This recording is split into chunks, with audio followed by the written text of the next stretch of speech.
वाशिमच्या रिसोड तालुक्यात झालेल्या मुसळधार पावसाने शेती पिकांचं प्रचंड नुकसान। मात्र जून महिन्यात पंचनामा होऊनही मदत मिळाली नसल्याने शेतकऱ्यांमध्ये तीव्र नाराजीचं वातावरण।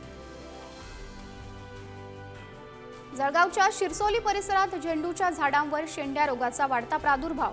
रोगाचा प्रादुर्भाव रोखण्यासाठी शेतकऱ्यांकडून औषधांची फवारणी। बीड जिल्ह्यात पीक विमा भरणाऱ्या शेतकऱ्यांच्या संख्येत 9 लाखांनी घट। आज अर्ज करण्याची शेवटची तारीख असून आतापर्यंत 9 लाख शेतकऱ्यांचाच पीक विम्यासाठी अर्ज। रायगड जिल्ह्यातच गेले 5 दिवस पावसाची हजेरी। भात लागवडीचं काम वेगाने सुरू। जिल्ह्यात 95% भात लावणीचं काम पूर्ण।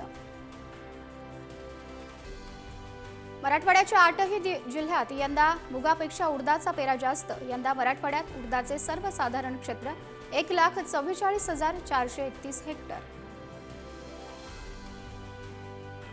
पुणे, नाशिक, मुंबई शहरातील बाजारांमध्ये मक्याच्या कणसाला चांगली मागणी। मका कणसाला प्रति क्विंटल 1,500 ते 2,000 रुपयांच्या दरम्यान भाव। राज्यातील बाजारात सीताफळांची आवक मोठ्या प्रमाणात सुरू। सीताफळाला प्रति क्विंटल सरासरी 4,000 ते 4,500 रुपयांच्या दरम्यानचा दर। नंदुरबार बाजार समितीत टोमॅटोची आवक घटली। आठवड्याभरातच टोमॅटोचे भाव गगनाला। टोमॅटोला प्रति किलो 80 रुपयाचा दर। राज्यातील बाजारात फ्लॉवरला सरासरी 2,500 ते 3,000 रुपये प्रति क्विंटलच्या दरम्यानचा दर। पुढील काही आठवडे दर टिकून राहण्याची शक्यता। भेंडीला सरासरी 3,000 ते 3,300 रुपये दर। भेंडीची आवक काही आठवडे मर्यादितच राहण्याची शक्यता। राज्यातील बाजारात कारल्याची आवक घटली। कारल्याला सरासरी 3,000 ते 3,500 रुपयांपर्यंत दर।